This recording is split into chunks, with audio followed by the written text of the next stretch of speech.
اعوذ باللہ من الشیطان اللعین الرجیم بسم اللہ الرحمن الرحیم وبہ نستعین وهو خیر ناصر ومعین الحمد للہ رب العالمین وصلی اللہ علی محمد وآلہ الطیبین الطاہرین المعصومین والبرہان علیہ ان الماہیۃ من حیث ہی لیست اللاہیہ متصابیۃ النسبۃ الی الوجود والعدم فلو لم يكن خروجها من حد الاستواء الى مستوى الوجود بحيث تترتب عليها الآثار بواسطة الوجود كان ذلك منها انقلابا وهو محال بالضرورة فالوجود هو المخرج لها عن حد الاستواء فهو الأصيل۔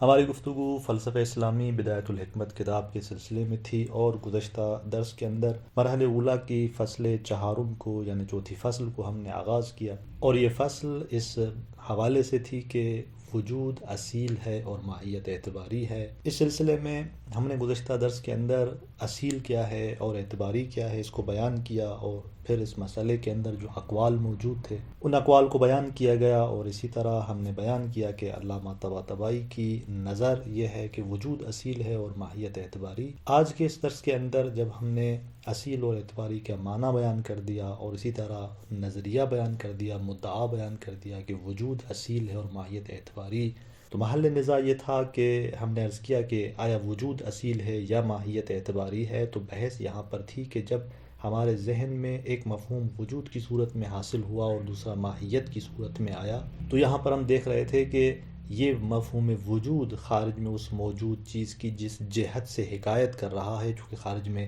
تو یہاں پر ہم نے دیکھا کہ محل نزاع یہ تھا کہ ہم نے خارج میں ایک چیز دیکھی اور اسی سے دو مفہوم ہمارے ذہن میں آئے، کیونکہ وہ خارج میں موجود چیز ایک اس کی جہت ایسی ہے کہ جس کو مفہوم وجود حکایت کر رہا ہے، اور اس کی دوسری جہت ایسی ہے کہ جس سے مفہوم ماہیت حکایت کر رہا ہے۔ تو سوال یہ تھا کہ وہ جو خارج میں موجود چیز ہے اس کی واقعیت آیا اسی جہت سے ہے کہ جس سے مفہوم وجود حکایت کر رہا ہے، یعنی دوسرے الفاظ میں وہ حقیقی طور پر مفہوم وجود کا مصداق ہے یا نہیں، بلکہ وہ حقیقی طور پر مفہوم ماہیت کا مصداق ہے، یعنی مفہوم ماہیت اس کی اس جہت کو حکایت کر رہا ہے، وہی جہت ہے کہ جس سے اس کی واقعیت ہے، لہذا ماہیت اصیل ہے۔ تو ہماری بحث یہاں پر تھی کہ آیا وجود اصیل ہے، یعنی خارج میں موجود اس چیز کی واقعیت اسی وجود سے ہے، یا خارج میں موجود اس چیز کی واقعیت اس کی ماہیت سے ہے۔ تو ہم نے عرض کیا کہ علامہ طباطبائی فرماتے ہیں کہ وجود اصیل ہے، یعنی خارج میں موجود اس چیز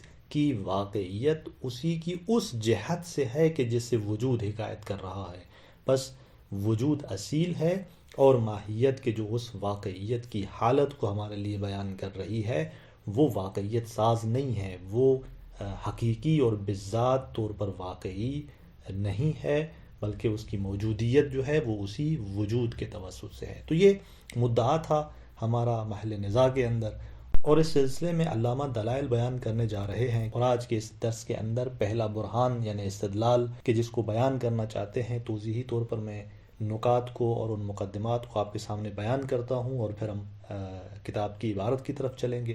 ایک مطلب جس کی طرف توجہ ہونی چاہیے، یعنی برہان اور مقدمات سے پہلے اس نقطے کی طرف توجہ رہے کہ اصیل یعنی وہ جسے واقعیت ہے، یعنی وہ معنی جو اصیل کا ہم نے آپ کے سامنے بیان کیا وہ آپ کے ذہن میں رہے کہ اصیل یعنی وہ جو واقعیت ساز ہے، جس سے اس چیز کی واقعیت ہے، وہ کہ جس نے نظام ہستی کو پر کیا ہوا ہے، یہ معنی آپ کے ذہن میں رہے۔ اب ہم چلتے ہیں مقدمات کی طرف۔ پہلا مقدمہ یہ ہے کہ ماہیت اپنی ذات میں نہ وجود کا استحقاق رکھتی ہے نہ عدم کا، یعنی ماہیت کی خاصیت یہ ہے کہ وہ اپنی ذات میں، جس کو یوں تعبیر کیا جاتا ہے کہ من حیث ہی لیست الا ہی، یعنی ماہیت اپنی ذات کے اعتبار سے کچھ بھی نہیں ہے، فقط وہی ماہیت ہے، یعنی نہ اس کی ذات میں وجود ہے نہ اس کی ذات میں عدم، اس وجود اور عدم میں سے کسی کا بھی وہ اپنی ذات میں اقتضا نہیں رکھتی، استحقاق نہیں رکھتی۔ اور پھر جب ماہیت کی یہ خاصیت ہے، لہذا ماہیت اپنی ذات میں وجود اور عدم دونوں کی نسبت برابر اور مساوی ہے،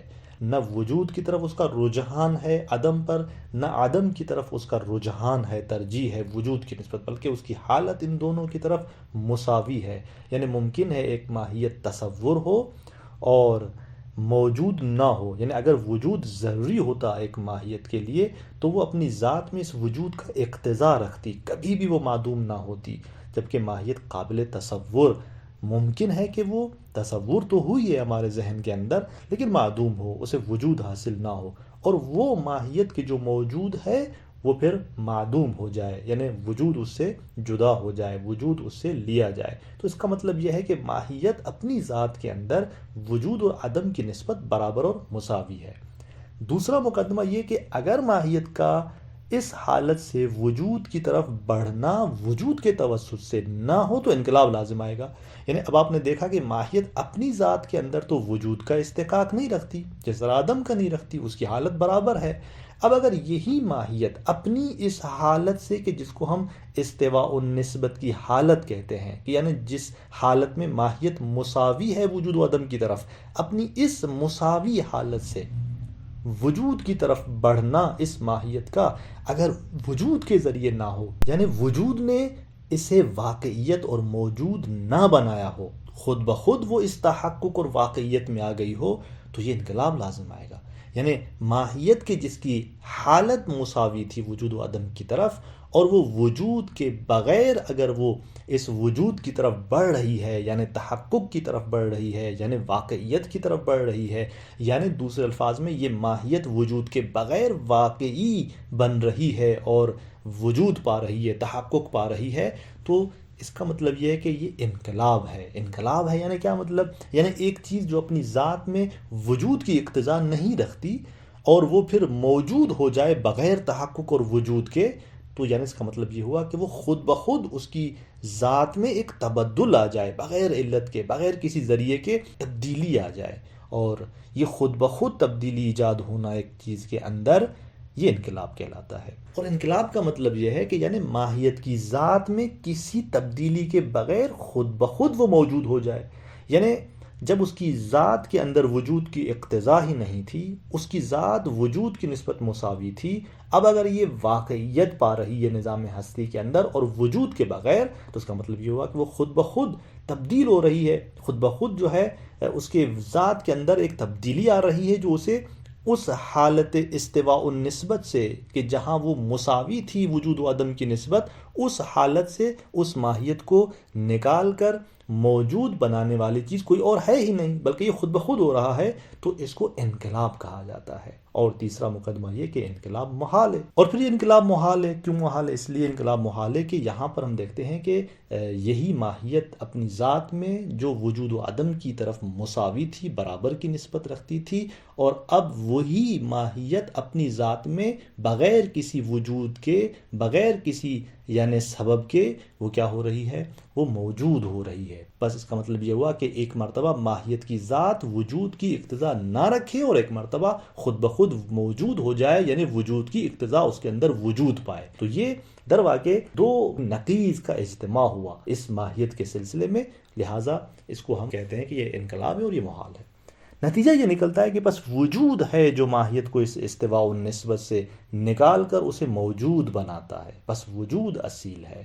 یعنی جب ماہیت اپنی ذات میں استواء النسبت رکھتی ہے تو ہو نہیں سکتا کہ وہ خود بخود پھر واقعی بن جائے، موجود ہو جائے نظام ہستی کے اندر، کیونکہ وہی انقلاب لازم آئے گا۔ لہٰذا یہ محال لازم نہ آئے، اگر وہ ماہیت نظام ہستی کے اندر تحقق پا رہی ہے تو قطعاً اس استواء النسبت سے جو چیز اسے اس حالت مساوی سے نکال کر اسے موجود بناتی ہے، یہ وہی ہے کہ جو اصیل ہے، اور وہ وجود ہے۔ یہ وہی وجود ہے جو اسے موجود بنا رہا ہوتا ہے، جو اسے واقعی بنا رہا ہوتا ہے، یعنی وہ وجود اس ماہیت پر عارض ہوتا ہے اور یہ ماہیت موجود ہوتی ہے نظام ہستی کے اندر۔ بس اس کا مطلب یہ ہوا کہ یہ وجود ہے جس نے ماہیت کو واقعیت دی ہے نظام ہستی کے اندر، اور جب وجود نے ماہیت کو واقعیت دیے تو اس کا مطلب یہ ہوا کہ وجود اصیل ہے، کیونکہ جو واقعیت ساز ہوتی ہے وہی چیز اصیل ہے۔ ہم نے عرض کیا تھا اس برہان سے پہلے کہ اصیل کا معنی آپ کے ذہن میں ہو کہ اصیل وہ ہے کہ جو واقعیت ساز ہے، اور یہاں پر ہم دیکھ رہے ہیں کہ ماہیت کو واقعی بنانے والی چیز وجود ہے نظام ہستی کے اندر،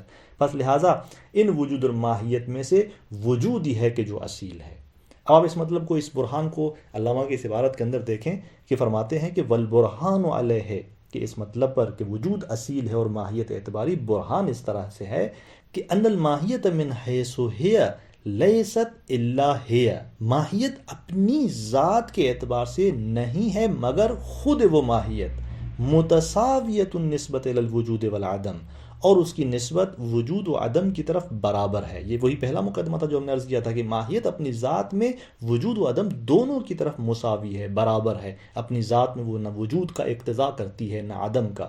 فلو لم یکن خروجها من حد الاستواء الى مستوى الوجود، اور اگر اس ماہیت کا خروج یعنی اس کا نکلنا اس استوا کی حد سے، یعنی اس مساوی حالت اور مرتبے سے اس ماہیت کا نکلنا الی مستوى الوجود یعنی وجود کی طرف، وجود کی سمت، بحیث تترتب علیہا الاثار، اس طریقے سے وہ اپنی اس استوا اور برابر کی حالت سے نکلے وجود کی طرف کہ اس پر آثار مترتب ہونے لگیں، کیونکہ ماہیت اپنی ذات کے اعتبار سے تو کچھ بھی نہیں ہے، نہ موجود ہے نہ معدوم ہے، اور اس اعتبار سے کوئی اثر اس پر مترتب نہیں ہے۔ ہاں اگر نظام ہستی کے اندر یہ واقعی ہو رہی ہے، سمت وجود آ رہی ہے، تو اس انداز سے کہ اس پر آثار مترتب ہو رہے ہیں، تو آقا فرماتے ہیں کہ یہ اس کا نکلنا اس مساوی حالت سے وجود کی طرف یہ بواسطۃ الوجود نہ ہو، اگر لو لم یکن بواسطۃ الوجود، اگر اس کا یہ نکلنا اپنی اس مساوی حالت سے وجود کے ذریعے نہ ہو، کان ذالک منہا انقلابا، تو یہ آقا فرماتے ہیں کہ پھر اس کا یہ خروج، اس کا یہ نکلنا جو کہ وجود کے بغیر نہیں ہے، یہ اس کی جانب سے خود ماہیت کی طرف سے یہ انقلاب ہوگا۔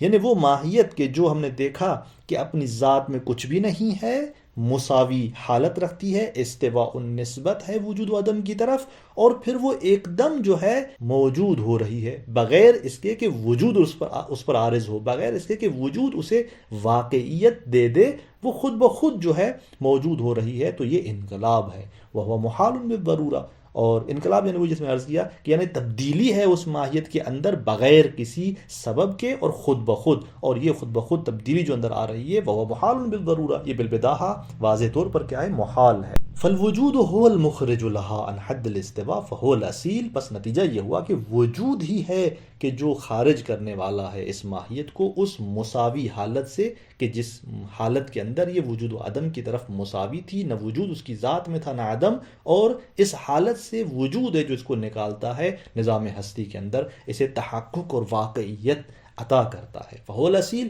پس لہذا وجود ہی ہے جو کہ اصیل ہے، جو کہ وجود جب اس کو واقعی بنا رہا ہے تو وہ اعتباری نہیں ہو سکتا، بلکہ وہ خود جو ہے عین واقعیت ہوگا، تبھی وہ جا کر اس کو واقعیت دے گا اور اس کو واقعی بنائے گا۔ اب یہاں پر بعض آ کر کہتے ہیں، اس اشکال کو دور کرنا چاہتے ہیں کہ دیکھیں آپ نے کہا کہ انقلاب لازم آتا ہے اگر ماہیت وجود کی طرف آئے، یعنی ماہیت اگر موجود ہو جائے خود بخود تو انقلاب لازم آتا ہے۔ ہم کہتے ہیں کہ نہیں، اس طرح کا کوئی اشکال یہاں پر لازم نہیں آتا، یہ بعض افراد اس طرح کہتے ہیں۔ وہ کیا کہتے ہیں، دیکھیں ان کا بیان، وہ کہتے ہیں کہ ماہیت نہ خود بخود موجودیت سے متصف ہوتی ہے اور نہ ہی وجود کے توسط سے، یعنی وجود کے ذریعے تو ماہیت موجودیت سے متصف نہیں ہوتی، لہذا وجود اصیل نہیں ہے۔ اچھا خود بخود ہوتی ہے، یہ کہتے ہیں کہ نہیں، خود بخود بھی متصف نہیں ہوتی جو آپ کہیں کہ انقلاب لازم آتا ہے۔ بس ماہیت نہ تو خود بخود موجودیت سے متصف ہے نہ وجود کے ذریعے، تاکہ یہ کہا جائے کہ انقلاب لازم آتا ہے، بلکہ خدا سے نسبت پیدا کرنے سے موجود ہوتی ہے۔ یعنی وہ کہتے ہیں کہ وہ جاعل، جس نے جعل کیا، جس نے ایجاد کیا اس ماہیت کو، یعنی ذات پروردگار، جیسے ہی ماہیت نے انتساب اور نسبت پیدا کی پروردگار کی طرف، یہ اس کی نسبت ہے کہ اس ذات پروردگار کی طرف جو اسے واقعیت عطا کرتی ہے، جو اسے واقعی بناتی ہے نظام ہستی کے اندر۔ بس اس کا مطلب یہ ہوا، یہ کہتے ہیں کہ یہ انتساب ہے پروردگار کی طرف جس سے یہ واقعی بنتی ہے، نہ یہ کہ وجود اس پر عارض ہوا ہو اور یہ موجود بنی ہو اور یہ واقعی بنی ہو نظام ہستی کے اندر، اور نہ ہی یہ کہ مثلا خود بخود ہوئی ہو جو انقلاب کا اشکال کیا جائے۔ جواب اس کا واضح یہ ہے کہ آیا خدا سے ماہیت کے اس انتساب کے بعد اس پر کچھ اضافہ ہوا یا نہ ہوا؟ یعنی جب ماہیت نسبت پیدا کی اس نے ذات پروردگار کی طرف، تو ذات پروردگار کی طرف نسبت پیدا کرنے کے بعد یہ ماہیت کی جس کو آپ سب قبول کر رہے ہیں کہ اپنی ذات کے اندر تو واقعیت اس کے اندر ہے ہی نہیں، یعنی وجود اس کی ذات کے اندر تو ہے ہی نہیں، یعنی واقعیت اور تحقق تو اس کی ذات کے اندر نہیں ہے۔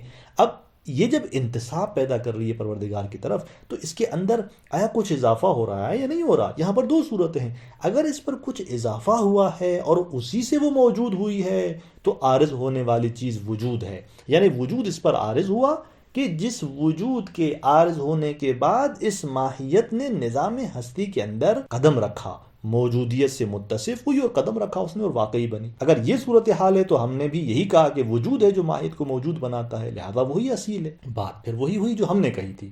دوسری صورت یہ ہے کہ اور اگر اس کی حال میں فرق نہ آئے پھر بھی موجود کہلائے، یعنی انتساب اور نسبت پیدا کی اس نے پروردگار کی طرف، لیکن اس کے حال میں کوئی فرق نہیں آیا۔ خوب اس کے حال کیا تھا؟ اس کا حال یہی تھا کہ یہ اپنی ذات کے اندر نہ تو وجود کی طرف اقتضا رکھتی ہے نہ عدم کی طرف، یعنی اس کی ذات جو ہے وہ دونوں کی نسبت مساوی اور برابر ہے، نہ عدم کی طرف رجحان رکھتی ہے نہ وجود کی طرف۔ جب اس کی ذات اس طرح تھی، وجود اس کی ذات میں تھا ہی نہیں۔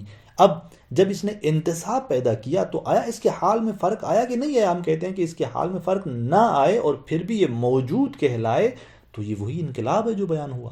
یعنی آپ اس کو کس طرح پھر موجود کہہ رہے ہیں کہ جب اس کی ذات کے اندر وجود ہے ہی نہیں، اور جب اس نے انتصاب پیدا کیا پروردگار کی طرف تو کچھ اس پہ اضافہ بھی نہیں ہوا تھا۔ لہذا اس صورت میں اشکال اپنی جگہ پھر بھی باقی ہے کہ وہی انقلاب در واقع اپنی جگہ پر باقی ہے۔ آپ دیکھیں کس طرح اس اشکال کو آگے بیان فرماتے ہیں کہ وما قیل، اور یہ جو کہا گیا ہے کہ ان الماہیت بنسبت مکتسبۃ من الجاعل، یہاں پر میں عرض بھی کر دوں کہ یہ نظریہ تقریباً جو ہے محقق دوانی کی طرف اشارہ ہے کہ جس کو آخر بحث میں، اس بحث کے آخر میں انشاءاللہ اس کی نظر کو دوبارہ بیان کریں گے اور اسی بات کی طرف اشارہ کریں گے کہ اس کا جواب محقق دوانی کا یہاں پر پہلے سے اس مطلب سے واضح ہو رہا ہے کہ اس مطلب میں آگے یہ فرماتے ہیں کہ وما قیل، دیکھیں جو کہا گیا ہے کہ ان الماہیت بنسبت مکتسبۃ من الجاعل تخرج من حد الاستواء الى مرحلۃ الاصالہ۔ فرماتے ہیں یہ لوگ کہ ماہیت اس نسبت کے سبب جو کسب کی ہے اس نے جائل سے، یعنی وہ جو نسبت اس نے حاصل کی ہے پروردگار کی طرف سے، یعنی جو اس کا رابطہ پروردگار کی طرف ہوا اور وہاں سے جو اس نسبت اسے حاصل ہوئی، تخرج من حد الاستواء، یہ ماہیت اپنی اس استواء اور برابر والی حالت سے نکلتی ہے، یعنی جس حالت میں وہ وجود اور عدم کی طرف مساوی تھی اس حالت سے وہ نکلتی ہے الی مرحلۃ الاصالہ، کس طرف آتی ہے؟ اصالت کے مرحلے کی طرف۔ اصالت سے ہماری مراد کیا تھی؟ اصالت سے ہماری مراد یعنی وہ کہ جو عین واقعیت ہے، یعنی وہ کہ جو نظام ہستی کے اندر منشا ہے، سبب ہے، سرچشمہ ہے آثار کا۔ اب یہ کہتے ہیں کہ ماہیت اسی نسبت کے ذریعے اپنی اس مساوی حالت سے نکل کر اصالت کے مرتبے اور مرحلے تک آتی ہے، فتترتب علیہا الاثار، اور پھر اس پر آثار مترتب ہونے لگتے ہیں۔ آپ فرماتے ہیں کہ وما قیل، یہ جو بات کہی گئی ہے مندفع، یہ دفع ہوتی ہے، یہ رد ہوتی ہے، کس طرح سے؟ مطلب سے کہ بِأَنَّهَا إِن تَفَاوَتَتْ حَالُهَا بَعْدَ الْانْتِصَاب، اگر اس کی حالت اس انتصاب کے بعد متفاوت ہوئی ہے، یعنی اس کی حالت میں فرق آیا ہے۔ پہلے اس کی حالت کیا تھی کہ اس کی حالت کے اندر وجود نہیں تھا، لیکن جیسے ہی انتصاب اور اس نے رابطہ پیدا کیا پروردگار کی طرف تو اس انتصاب کے بعد اب اس کی حالت میں فرق آ رہا ہے، تو فما بہی التفاوت هو الوجود الاصیل، تو وہ چیز جس سے یہ فرق آتا ہے ماہیت کی اس ذات میں، یہ وہ وجود ہے الاصیل کے جو اصیل ہے، یعنی پروردگار وجود کے ذریعے اس ماہیت کو اپنی اس مساوی حالت سے نکال کر اس کو واقعی بنا دیتا ہے۔ وَإِن سُمِّيَ نِسْبَةً إِلَى الْجَاعِلِ، گرچہ اسے کیا کہا جائے؟ اسے کہا جائے کہ یہ نسبت ہے پروردگار کی طرف، یعنی گرچہ آپ اسے پروردگار کی طرف نسبت کا نام دیں، مسئلہ نہیں ہے، مسئلہ نام دینے میں نہیں ہے، لیکن آیا اس کے حال میں فرق آتا ہے یا نہیں آتا اس انتصاب کے بعد؟ اگر آتا ہے تو یہ وہی وجود ہے جو اس کے اوپر عارض ہو رہا ہے اور اسے واقعی بنا رہا ہے اور اس کو نظام ہستی کے اندر موجود بنا رہا ہے۔ فَإِن لَمْ تَتَفَاوَتْ وَمَعَ ذَلِكَ حُمِلَ عَلَيْهَا أَنَّهَا مَوْجُودَةٌ، اور اگر دوسری صورت، جیسے میں عرض کیا تھا کہ دو صورتیں ہیں، دوسری صورت کہ اگر اس کی حالت متفاوت نہیں ہوتی، وَمَعَ ذَلِكَ حُمِلَ عَلَيْهَا أَنَّهَا مَوْجُودَةٌ، اور پھر بھی اس پر یہ حمل کی جائے بات اور یہ کہا جائے کہ انہا موجودۃ، کہ یہ کیا ہے؟ ماہیت موجود ہے، وتترتبت علیہا الاثار، اور اس پر آثار مترتب ہوں، کان من الانقلاب کما تقدم، تو یہ تو وہی انقلاب ہوا جو پہلے بیان ہوا۔ یعنی اگر ماہیت کی حالت میں کوئی فرق ہی نہیں آتا اس نسبت کے بعد اور پھر بھی کہا جائے کہ یہ موجود ہے تو یہ وہی انقلاب ہے، کیونکہ ماہیت اپنی ذات میں اس طرح سے ہے کہ وجود نہیں ہے اس کی ذات کے اندر، لہٰذا اسے موجود نہیں کہا جا سکتا اس کی ذات کے اعتبار سے۔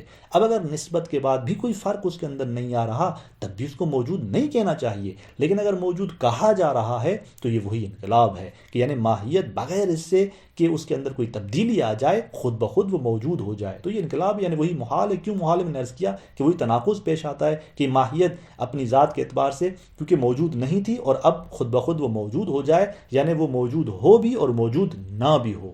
یہ تناقض ہے یہاں پر جو پیش آتا ہے، اور علامہ فرماتے ہیں کہ یہ محال ہے. اب یہاں پر ہم دوسرے استدلال کی طرف جاتے ہیں، اور یہ دوسرا استدلال، اس میں بھی آپ دیکھیں کہ اس بات کی طرف توجہ ہونی چاہیے. اس برہان میں ماہیت کی اس خاصیت کو نظر میں رکھا گیا ہے کہ ماہیت کثرت اور اختلاف کا منشا ہے، محور ہے، سرچشمہ ہے. یہ مطلب آپ کے ذہن میں ہو، اور اس کے بعد ہم برہان کی طرف بڑھتے ہیں. یعنی یہ برہان اس بات کو نظر میں رکھتے ہوئے بیان کیا جا رہا ہے کہ دیکھیں ماہیت کی یہ خاصیت آپ کے ذہن میں ہو کہ ماہیت جو ہے وہ کثرت اور اختلاف کا منشا ہے. جیسے ہم نے پہلا برہان بیان کیا جہاں پر یہ خاصیت ماہیت کی نظر میں تھی کہ ماہیت ایک ایسی چیز ہے کہ جس کی ذات میں وجود ہے ہی نہیں. یہ دوسرا برہان اس بات کو نظر میں رکھنے کے بعد ہے کہ جب ہم یہ دیکھتے ہیں کہ ماہیت کی خاصیت یہ ہے کہ وہ اختلاف اور کثرت کا محور اور منشا ہے، سرچشمہ ہے. یعنی نظام ہستی کے اندر موجودات کے اندر جو آپ تمام تر ماہیات دیکھ رہے ہیں، یہ ماہیتیں آپس میں متباین ہیں، مختلف ہیں. ماہیت جو ہے، تمام تر ماہیتیں یہ کثرت اور اختلاف کا محور ہے. اب اس بات کو آپ نظر میں رکھیں، پھر آتے ہیں مقدمات کی طرف. سب سے پہلا مقدمہ یہ کہ اگر وجود اصیل نہ ہو تو دو ماہیتوں کے درمیان وحدت حاصل نہیں ہوگی. کیونکہ ہم نے عرض کیا کہ ماہیت کی خاصیت کیا ہے کہ وہ کثرت اور اختلاف کا منشا ہے، سرچشمہ ہے. ہر ماہیت دوسری ماہیت سے متباین ہے. ماہیتوں کے درمیان کسی بھی اعتبار سے نقطہ اشتراک ہے ہی نہیں. جب خود ماہیات کے درمیان کوئی نقطہ اشتراک نہیں ہے اور وہ متباین ہے ایک دوسرے کی نسبت، تو اب اگر وجود اصیل نہ ہو تو دو ماہیتوں کے درمیان وحدت حاصل نہیں ہوگی، کیونکہ وجود اعتباری بن جائے گا، اور اعتباری چیز کسی اثر کا منشا نہیں بن سکتی. کیونکہ وحدت اگر حاصل ہو دو ماہیتوں کے درمیان تو وحدت یعنی خارج میں حاصل ہوگی، واقعیت میں حاصل ہوگی. وحدت ایک واقعی چیز ہوگی، اور کیسے وجود کے جو اعتباری ہے وہ ایک واقعی چیز کے لیے سرچشمہ بنے گا؟ نہیں، اگر وجود اصیل نہ ہو تو دو ماہیتوں کے درمیان وحدت حاصل نہیں ہوگی. نتیجے میں حمل شائع ثنائی تشکیل نہیں پائے گا. اب یہ بھی منطق کی اصطلاح ہے، آپ منطق میں پڑھے ہیں کہ جب آپ حمل کرتے ہیں ایک چیز کو دوسری چیز پر، تو وہاں پر ایک جو حمل صورت پاتا ہے وہ حمل شائع ثنائی کی صورت میں حمل وجود پاتا ہے. اس کی میں توضیح نیچے دیتا ہوں، فقط یہ ایک مقدمہ تبیین کر لوں کہ پہلا مقدمہ ہے کیا. کہ بس اگر وجود اصیل نہ ہو تو دو ماہیتوں کے درمیان وحدت حاصل نہیں ہوگی، نتیجے میں حمل شائع ثنائی تشکیل نہیں پائے گا. مثلا یہ کہنا صحیح نہ ہوگا کہ الانسان و ابیت، یعنی آپ ایک ماہیت پر دوسری ماہیت کو حمل نہیں کر پائیں گے اس صورت میں کہ اگر وجود اصیل نہ ہوا. اب اس مقدمے کی توضیح چاہیے. اس مقدمے کی توضیح کے لیے چند اہم نکات کی طرف ہم اشارہ کرتے ہیں. ہم دیکھیں گے کس طرح ہم اس مقدمے میں ہم یہ جو مطلب کہہ رہے ہیں کہ اگر وجود اصیل نہیں ہوگا تو وحدت حاصل نہیں ہوگی، یہ بات ہم کس طرح کر رہے ہیں. اس مقدمے کی توضیح کے لیے چند نکات کی طرف میں اشارہ کرتا ہوں. پہلا نکتہ یہ کہ خود حمل کسے کہتے ہیں، حمل کا مطلب کیا ہے. علم منطق کا یہ موضوع ہے، اور علم منطق میں موضوع اور محمول کے درمیان اتحاد کا نام حمل ہے. ہم وہاں پر دو چیزوں کے درمیان اتحاد کو حمل کہتے ہیں. وہاں پر ہم علم منطق کے اندر یہ تعبیرات، عبارات اس طرح پڑھتے تھے کہ ان ھذا ذاک، یہی حمل کا معنی ہے کہ یہ وہ ہے. یعنی دو چیزوں کے درمیان اتحاد کو بیان کرتے تھے ہم، اور اسے حمل کا نام دیتے تھے. یہ ایک نقطہ. پھر حمل کی دو قسمیں، حمل اولی یعنی حمل ذاتی اولی، کہ اس کی مثال جیسے الانسان حیوان ناطق، ایک معنی کو، مفہوم کو دوسرے مفہوم پہ حمل کیا جاتا ہے. انسان مفہوم پر حیوان ناطق کی معنی اور مفہوم کو حمل کیا جا رہا ہے. یعنی مفہوم انسان کیا ہے؟ مفہوم حیوان ناطق ہے. یہ جو حمل اولی ذاتی ہے، یہ موضوع اور محمول میں مفہوم میں اتحاد ہوتا ہے اور اجمال اور تفصیل میں اختلاف ہوتا ہے. کیونکہ حمل جہاں پر بھی ہوتا ہے وہاں پر اتحاد اور اختلاف یہ دونوں نقطے موجود ہوتے ہیں. یہاں پر اتحاد کس چیز کے اندر ہے؟ دو مفہوموں کے درمیان. ہم جب حمل اولی بناتے ہیں تو ایک مفہوم کو دوسرے مفہوم پر حمل کرتے ہیں اور ان کے اتحاد کو بیان کرنا چاہتے ہیں.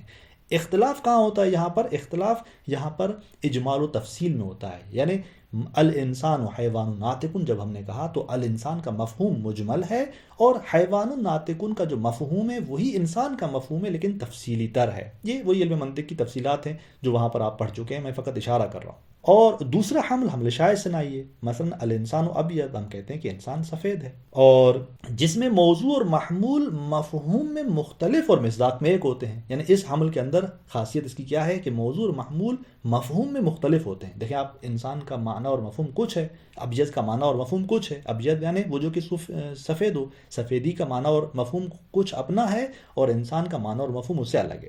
لیکن مصداق میں ایک ہوتے ہیں. حمل جو شائستنائی کی صورت میں ہوتا ہے، وہ ہم خارج میں واقع میں جو ان مفاہیم کے مصادیق ہوتے ہیں، ان مصادیق کے درمیان کے اتحاد کو ہم بیان کر رہے ہوتے ہیں. یعنی خارج میں ایک چیز ہم نے انسان کے عنوان سے دیکھی اور ہم نے کہا کہ وہی ایک چیز جو کہ انسان کی صورت میں ہے وہ سفید ہے. بس خارج میں ایک چیز جو مفہوم انسان کا مصداق ہے، وہی چیز مفہوم ابیض کا مصداق ہے. جب مصداق کے اندر اتحاد ہو دو مفہوموں کا، تو وہاں پر ہم حمل شائع بیان کرتے ہیں. حمل شائع ثنائی ہم اسے کہتے ہیں. اب ایک اہم نقطہ یہاں پر یہ ہے حمل شائع ثنائی کے اندر، کہ حمل شائع ثنائی کے لیے خارج میں وحدت چاہیے، چونکہ مصادیق کے اندر ہم وحدت کو بیان کر رہے ہیں. بس حمل شائع ثنائی کے اندر ایک واقعی اتحاد مد نظر ہے، لہذا اس اتحاد کا منشا بھی ایک واقعی چیز ہونی چاہیے، نہ کوئی اعتباری. بس یہ دو نقطے آپ کے ذہن میں آ گئے کہ حمل کسے کہتے ہیں، اور حمل کی دو قسمیں ہیں. اور حمل شائع ثنائی وہ ہے کہ جہاں پر ایک واقعی خارج میں اتحاد کو، وحدت کو بیان کیا جاتا ہے دو ماہیتوں کے مصادیق کے اندر. اب آپ تیسرا نقطہ، وحدت کا منشا ماہیت نہیں ہو سکتی، کیونکہ ہر ماہیت دوسری ماہیت کے مباین ہے. یہ تو ہم پہلے سے نظر میں رکھے ہوئے ہیں اس برہان سے پہلے. ہم نے پہلے عرض کیا تھا کہ برہان سے پہلے یہ بات ذہن میں ہونی چاہیے کہ ماہیتیں آپس میں مختلف ہیں. اب اگر وجود اعتباری ہو تو حمل ناممکن ہے. یعنی اگر وجود کو آپ نے اعتباری جانا تو حمل شائع ثنائی کہ جس کے لیے ہمیں وحدت چاہیے، وہ بھی واقعی طور پر، وہ بھی خارج میں. اب یہاں پر اگر وجود اعتباری ہوگا تو یہ حمل ناممکن ہوگا. ایک ماہیت کو دوسری ماہیت پر حمل شائع ثنائی کی صورت میں خارج میں مصداق میں اس وحدت کو بیان کرنے کے لیے آپ نہیں کر پائیں گے، یہ حمل انجام نہیں دے پائیں گے، کیونکہ اعتباری حقیقی وحدت کا منشا نہیں ہو سکتا. کیونکہ اعتباری یعنی وہ جو واقعیت کو تشکیل نہیں دیتا، کسی اثر کو تشکیل نہیں دیتا. یہ الگ بات ہے کہ خود موجود ہے وہ اعتباری، لیکن اس کی موجودیت اپنی ذات سے نہیں ہے، اس کی واقعیت اور موجودیت خود اس کی ذات سے نہیں ہے. لہٰذا یہ اعتباری خود واقعیت کو تشکیل نہیں دے سکتا، اور وحدت جیسے ایک واقعی چیز کو خارج میں یہ تشکیل جب نہیں دے سکتا تو آپ حمل نہیں بنا سکتے. حمل شائع ثنائی چونکہ ماہیت تو خود آپس میں مختلف ہیں، ماہیتیں تو اشتراک اور اتحاد کا باعث نہیں بن سکتی. ادھر سے وجود خود اعتباری ہے، تو کس طرح سے یہ حمل شائع ثنائی صادق آئے گا، کس طرح سے یہ وجود پائے گا. اب ان تین نقطوں کے بعد اسی پہلے مقدمے کی طرف ہم دوبارہ جاتے ہیں. دیکھیں کہ جب ہم نے یہ تین نقطے بیان کیے تو کس طرح وہ پہلا مقدمہ ہمارے لیے روشن ہوا. پہلا مقدمہ بس یہ ہوا کہ اگر وجود اصیل نہ ہو تو دو ماہیتوں کے درمیان وحدت حاصل نہیں ہوگی، نتیجے میں حمل شائع تشکیل نہیں پائے گا. مثلا یہ کہنا بھی صحیح نہیں ہوگا کہ الانسان ابیض. یہ مقدمہ ہمارے لیے روشن ہو گیا. دوسرا مقدمہ یہ کہ جب کہ حمل شائع کا تحقق غیر قابل انکار ہے اور ہم یہ حمل درست کرتے ہیں، ایک مفہوم ماہیت کو دوسرے پہ حمل کرتے ہیں، اور ہماری مراد خارج میں مصادیق کے اندر اتحاد بیان کرنا ہوتی ہے، نتیجہ یہ نکلے گا کہ بس وحدت ہے اور حمل بھی ہے، لہٰذا وجود اصیل ہے. چونکہ وہ جو وحدت واقعی طور پر خارج کے اندر موجود ہے، اس کا منشا وجود ہی ہے. ماہیت تو بن نہیں سکتی. اگر وجود اعتباری ہوگا تو یہ وحدت حاصل نہیں ہو پائے گی، تو پس لہذا وجود اصیل ہے. یعنی موضوع اور محمول کے درمیان جہاں دو ماہیتیں ایک دوسرے پر حمل ہوں تو اس میں وحدت خارج میں مصادیق کے اندر موجود ہے، اور اس وحدت کا منشا جو ہے وہ وجود ہے، لہذا وجود اصیل ہے. دیکھیں آپ اس برہان کو کس طرح علامہ جو ہے وہ عبارت کے اندر بیان کرتے ہیں. یہ دوسرا برہان ہے کہ برہان آخر، دوسرا برہان، دوسرا استدلال اس طرح سے ہے. سب سے پہلے اسی ماہیت کی خاصیت کو برہان سے پہلے آگا ہمیں متوجہ کرنا چاہتے ہیں کہ یہ خاصیت آپ کو ماہیت کی ذہن میں ہونی چاہیے کہ الماہیات مسار الکثرہ والاختلاف بالذات. ماہیات کیا ہیں؟ ماہیات محور ہیں، سرچشمہ ہیں کثرت کا، اختلاف کا، بالذات. یعنی ایک ماہیت بالذات اپنی پوری ذات سے جدا ہے، متباین ہے، مختلف ہے دوسری ماہیت سے. انسان کی ماہیت پتھر کی ماہیت سے جدا ہے اپنی پوری ذات کے اعتبار سے. پھر فرماتے ہیں کہ فَلَوْ لَمْ يَكُنِ الْوُجُودُ أَصِيلًا، اگر وجود اصیل نہ ہو، لَمْ تَتَحَقَّقْ وَحْدَةٌ حَقِيقِيَّةٌ وَلَا اتِّحَادٌ بَيْنَ مَاهِيَتَيْنِ. یہ میں نے عرض کیا کہ پہلا مقدمہ کہ اگر وجود اصیل نہ ہو تو وحدت حقیقی حاصل نہیں ہوگی. دو ماہیتوں کے درمیان اتحاد حاصل نہیں ہوگا. یعنی آپ الانسان ابیض نہیں کہہ سکیں گے اسی حمل شائع سنائی کی صورت میں، یعنی خارج میں آپ مصادیق کے اندر اس حمل سے اتحاد کو بیان نہیں کر سکیں گے دو ماہیتوں کے درمیان. فلم يتحقق الحمل الذي هو الاتحاد في الوجود، لہذا حامل تحقق نہیں پائے گا وہ کہ جو وجود میں یعنی خارج میں مصادیق میں اتحاد ہے. یعنی ہماری یہاں مراد حمل سے وہ حمل شائع سنائی ہے کہ جو اتحاد اور وحدت کو بیان کر رہا ہوتا ہے وجود یعنی خارج میں مصادیق کے اندر. وَالضَّرُورَةُ تَقْضِي بِخِلَافِهِ، اور یہ دوسرا مقدمہ فرماتے ہیں کہ ضرورت یعنی بداہت، ضرورت جو ہے وہ اقتضا کرتی ہے بخلافہ، اس مطلب کے برخلاف کا. یعنی حمل خارج میں ہے، حمل شائع سنائی غیر قابل انکار ہے، اس کا انکار نہیں کیا جا سکتا. بس نتیجہ یہ نکلتا ہے کہ فالوجود هو الاصیل، وجود کیا ہے؟ اصیل ہے. اور پھر یہاں پر دوبارہ اصیل کا آگا معنی بیان کرتے ہیں، اشارہ کرتے ہیں اگلی عبارت کے اندر. فرماتے ہیں کہ الموجود بالذات، اصیل یعنی وہ کہ جو موجود بالذات ہے. والماہیت موجودۃ بہ، ماہیت وہ کہ جو موجود ہے اسی وجود کے ذریعے، اسی اصیل کے ذریعے. یہ درواقع جملہ یعنی الموجود بالذات والماہیت موجودۃ بہ، یہ وہ عمیق ترین جملہ ہے اسی بحث کے اندر علامہ طباطبائی کا، کہ جو اصالت اور اعتباریت کو ہمارے لیے عمیق انداز سے واضح کر رہا ہے. کہ جب ہم کہتے ہیں کہ وجود اصیل ہے تو اصیل سے کیا مراد ہے؟ فرماتے ہیں کہ الموجود بالذات یعنی وہ کہ جو عین موجودیت ہے، یعنی جس کی ذات جو ہے وہ وجود سے ہے، جس کی ذات اسی وجود کی جنس سے ہے. لیکن وہاں پر فرماتے ہیں کہ ماہیت وہ ہے کہ جو اسی اصیل سے موجود ہے، یعنی خود ماہیت وجود کی جنس اور ذات سے نہیں ہے.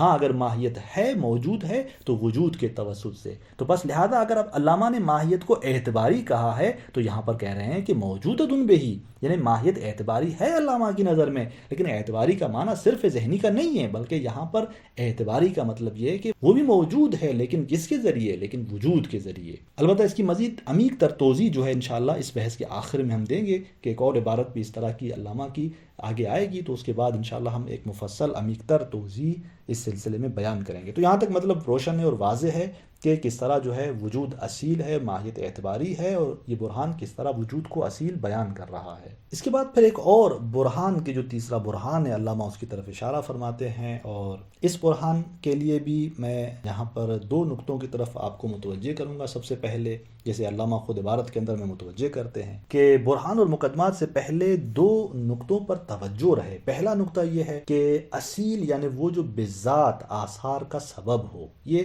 شروع سے ہم اصیل کا معنی آپ کو بیان کرتے آ رہے ہیں کہ اصیل یعنی واقعی احساس ہو، اصیل یعنی وہ جو بذات آثار کا سبب بنے، منشأ آثار ہو نظام ہستی کے اندر، اثر اسی سے وجود پائے.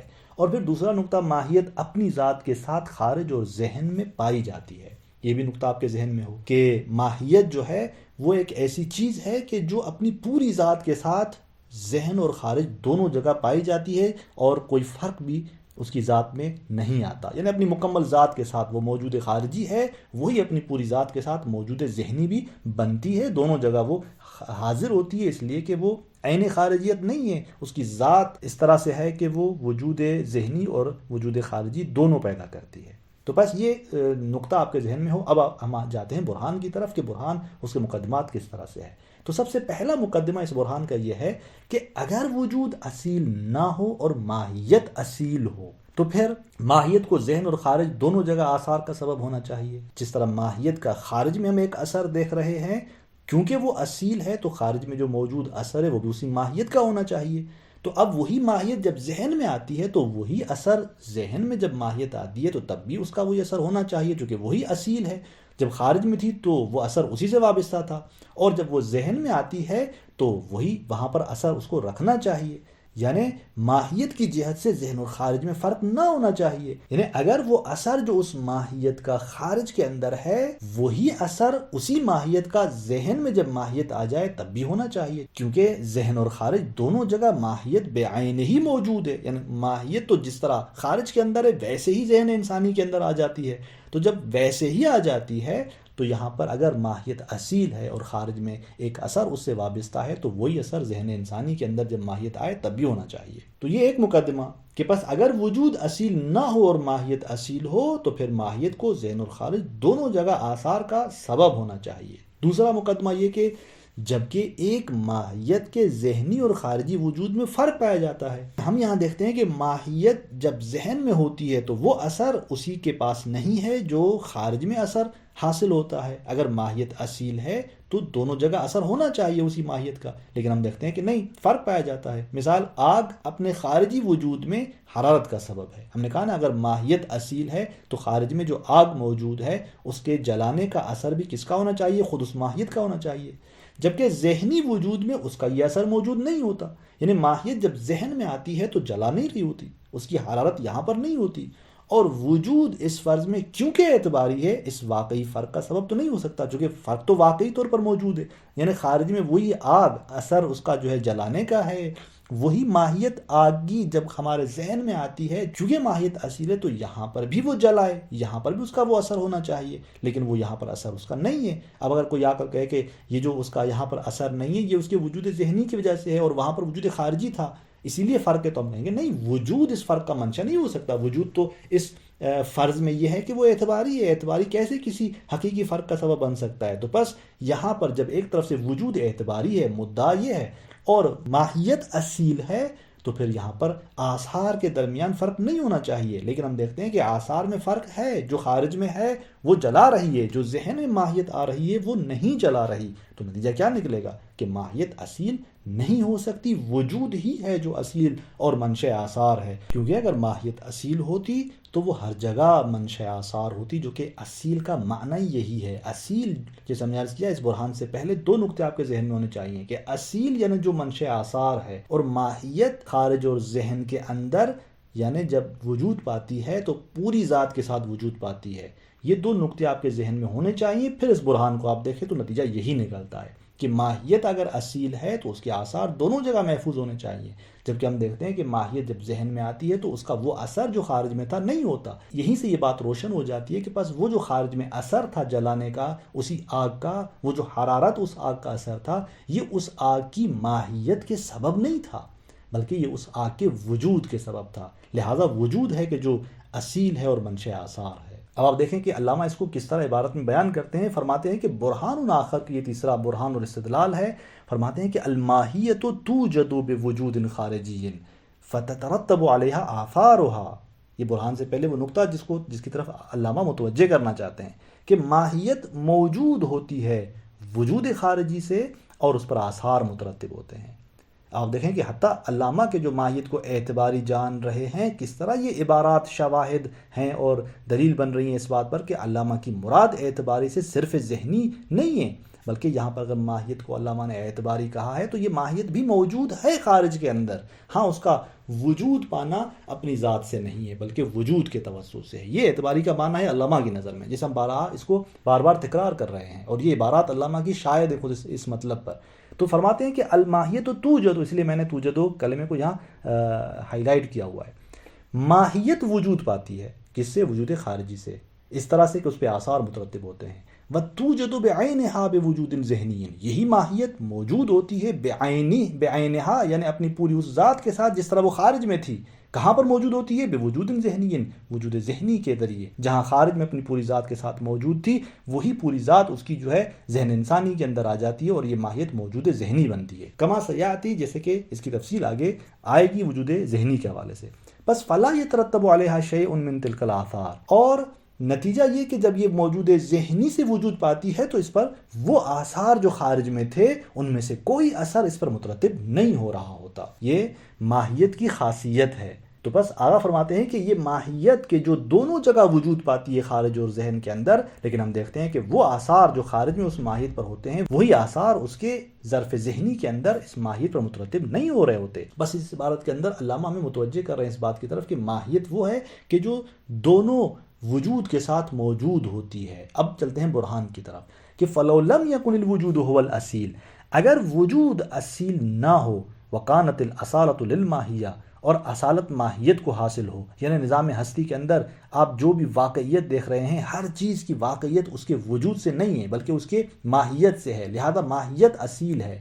تو اس صورت میں آپ فرماتے ہیں کہ یہ ماہیت اگر وجود اصیل نہ ہو اور ماہیت اصیل ہو، یعنی اصالت ماہیت کو حاصل ہو، اس معنی میں کہ جو ہم نے اصیل کا معنی کیا، یعنی ماہیت ہی ہے جو واقعیت ساز ہے، تمام تر چیزوں کی، موجودات کی جو واقعیت ہے وہ اسی ماہیت سے ہے، نہ وجود سے. لہذا ماہیت اصیل ہے اس معنی میں وَهِيَ مَحْفُوظَةٌ فِي الْوُجُودَيْنِ، اس حال میں کہ وہ ماہیت اپنے دونوں وجودوں میں محفوظ ہے. یعنی چاہے اس کا خارجی وجود ہو، وہاں پر بھی ماہیت اپنی پوری ذات کے ساتھ محفوظ ہے، موجود ہے، اور اگر ذہن انسانی ہو تو وہاں پر بھی وہ ماہیت اپنی پوری ذات کے ساتھ محفوظ ہوتی ہے. بس اگر وجود اصیل نہ ہو اور اصالت ماہیت کو حاصل ہو، ماہیت کے جو اپنے دونوں ذہنی اور خارجی وجود میں محفوظ ہوتی ہے، حاضر ہوتی ہے، تو فرماتے ہیں کہ لم یکن فرق بینہما. یہ درواقع اگر وجود اصیل نہ ہو اور اصالت ماہیت کو حاصل ہو تو آقا فرماتے ہیں کہ اس کے ماہیت کے دونوں ان وجودوں کے درمیان فرق نہیں ہونا چاہیے. یعنی اگر ماہیت خارج میں ہے اور وہ اثر اگر رکھتی ہے، چونکہ ماہیت اصیل ہے تو اثر اس کا ماہیت کا ہی ہوگا. جیسے میں نے مثال دی، اگر خارج میں آپ آگ دیکھتے ہیں اور وہ جلا رہی ہے تو وہ جلانے کا اثر اس آگ کا اسی کی ماہیت کی ہی وجہ سے ہوگا، کیونکہ ماہیت اصیل ہے. تو اب اگر یہی ماہیت جب ذہن انسانی میں آتی ہے تو وہی جلانے کا اثر یہاں بھی ہونا چاہیے، کیونکہ ماہیت میں تو کوئی تبدیلی نہیں آئی، ماہیت تو سیم ٹو سیم جیسے خارج میں تھی وہی ذہن انسانی کے اندر آ گئی. اور جب ماہیت اصیل ہے تو وہ اثر جو اس کا خارج میں تھا وہ اسی ماہیت کی وجہ سے تھا، اب وہی اثر اس کے ذہن کے اندر بھی ہونا چاہیے، فرق نہیں ہونا چاہیے. یہ پہلا مقدمہ. دوسرا مقدمہ وَالتَّالِي باطل، تالی باطل ہے. تالی سے مراد یہاں کیا ہے؟ لم یکن فرق بینہما، یہ باطل ہے. یعنی اس کا کیا مطلب ہے؟ یعنی فرق ہے. تالی یعنی یہ کہ جو ہم نے کہا کہ لم یکن فرق نہیں ہونا چاہیے، یہ باطل ہے، یعنی فرق ہے. آگے بیان کرنا چاہتے ہیں کہ فرق اس ماہیت کے دونوں وجودوں کے درمیان ہے. یعنی اس معنی میں کہ ماہیت جب خارج میں ہوتی ہے تو وہ جلا رہی ہوتی ہے، جب یہ ذہن انسانی کے اندر آتی ہے تو وہ حرارت کا اثر یہاں نہیں ہوتا. بس تالی باطل ہے، یعنی فرق ہے. جب فرق ہے تو فالمقدم مثلہ، مقدم بھی اسی طرح باطل ہے. یعنی ماہیت کو اصالت حاصل ہے، یہ مطلب جو ہم نے عرض کیا یہ بھی باطل ہے. بس کا مطلب یہ ہوا کہ ماہیت کو اصالت حاصل نہیں ہے اور وجود ہی اصیل ہے. اب آپ دیکھیں کہ یہ تالی اور مقدم کی جو اصطلاح ہے یہ علم منطق کی اصطلاح ہے. ہم علم منطق میں پڑھتے ہیں کہ جب ہم قضایا درست کرتے ہیں وہاں پر تو ہم نے مفصل پڑھا ہے وہاں پر کہ ایک قضیہ حملیہ ہوتا ہے، ایک قضیہ شرطیہ ہوتا ہے، اور ہر قضیے کے اندر 3 جز پائے جاتے ہیں. قضیہ حملیہ میں ان 3 اجزاء کو ہم موضوع محمول اور نسبت سے تعبیر کرتے ہیں، یاد کرتے ہیں. قضیہ شرطیہ میں ہم وہاں پر ان تینوں جز کو یوں نام دیتے ہیں کہ مقدم، تالی اور پھر نسبت اور وہ رابطہ جو ان کے درمیان ہے. ہر قضیہ حملی کے اندر مفرد صورت میں موضوع محمول پائے جاتے ہیں، جبکہ قضیہ شرطیہ کے اندر 2 جملے ہوتے ہیں. ایک جملہ شرطیہ ہوتا ہے اور دوسرا جملہ جزا ہوتی ہے اسی شرط کی. تو وہ جو جملہ شرطیہ ہوتا ہے ہم اسے منطق کی اصطلاح میں مقدم کہتے ہیں، اور جو اس کی جزا ہوتی ہے اسے ہم تالی کہتے ہیں. اور یہ مقدم اور تالی مل کے ایک قضیہ شرطیہ کو تشکیل دے رہا ہوتا ہے. تو یہاں پر بھی آقا نے اسی قضیہ شرطیہ کو استعمال کیا ہے. فرماتے ہیں کہ لو لم یکن الوجود هو الاصیل وکانت الاصالۃ للماہیہ. یہ پورا جملہ کیا تھا؟ شرطیہ تھا کہ اگر وجود اصیل نہ ہو اور ماہیت اصیل ہو. یہ پورا شرطیہ جملہ تھا، لہذا یہ مقدم تھا. اب تالی لم یکن فرق بینہما، یہ تالی ہے کہ ان کے درمیان پھر فرق نہیں ہونا چاہیے. وَالتَّالِي باطل، یعنی لم یکن فرق بینہما، یہ جو ہم نے کہا یہ باطل ہے، یعنی فرق ہے. جب فرق ہے تو فالمقدم مثلہ، پس مقدم بھی باطل ہے. یعنی یہ جو آپ نے کہا کہ لو لم یکن الوجود هو الاصیل وکانت الاصالۃ للماہیہ، یہ مقدم تھا تو یہ باطل ہے. یعنی وجود اصیل نہ ہو اور ماہیت اصیل ہو، جب یہ جملہ باطل ہو گیا، یہ معنی باطل ہو گئی، تو اس کا مطلب کیا ہوگا؟ یعنی وجود اصیل ہے اور ماہیت اعتباری ہے. وصلی اللہ علی محمد وآلہ الطاہرین.